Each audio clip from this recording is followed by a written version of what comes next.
Kituo hiki cha Mpiji nimekiona hapa, kimejengwa vizuri.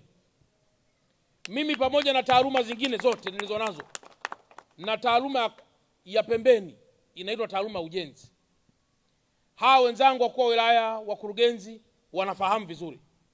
Nikitupa tu jicho namna hii najua kwamba ule ubao ni 8 au ni 10 au ni 1/10 au ni 1/8 au 2/4. Zote hizi nakuwa nazifahamu.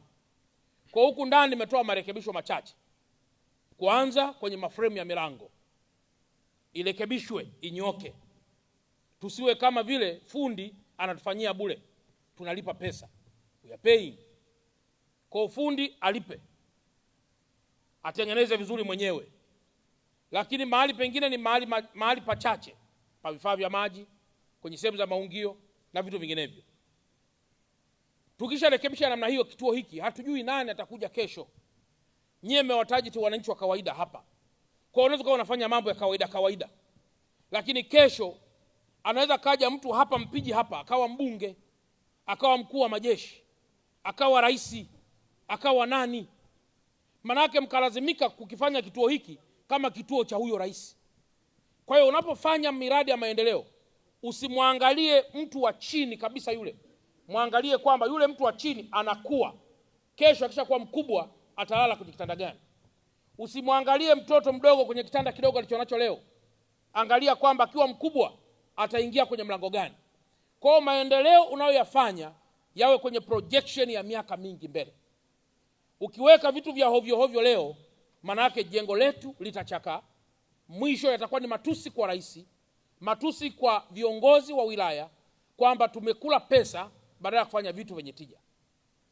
Kwa hiyo ili kumwakilisha vizuri sana Mheshimiwa Rais, tunapaswa kufanya kazi nzuri na kituo hiki. Mheshimiwa Mkuu wa Wilaya pamoja na mkurugenzi na meya mlioko hapa, kwa kweli kiishe mapema iwezekanavyo, ili wale watu waliotamkwa na meya na wale watu waliotamkwa na Mheshimiwa diwani idadi yao watibiwe hapa kwa haraka.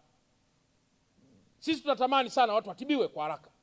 Na Mheshimiwa Rais sasa anachokifanya, miezi michache iliyopita ameajiri madaktari, ameajiri wauguzi, ameajiri manesi, ameajiri watu wa maabara, kaajiri watu wa madawa, kaajiri mabingwa. Wote hawa wanatawanywa katika vituo vya afya, wanatawanywa katika zahanati, wanatawanywa katika mahospitali, ili kwenye mnyororo wa thamani wa uwekezaji wa majengo na uwekezaji wa rasilimali watu viendane na viende vyote kwa pamoja.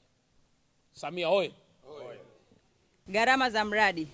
Mheshimiwa Mkuu wa Mkoa, mradi huu hadi kukamilika unatarajia kugharamia jumla ya shilingi za Kitanzania milioni 615.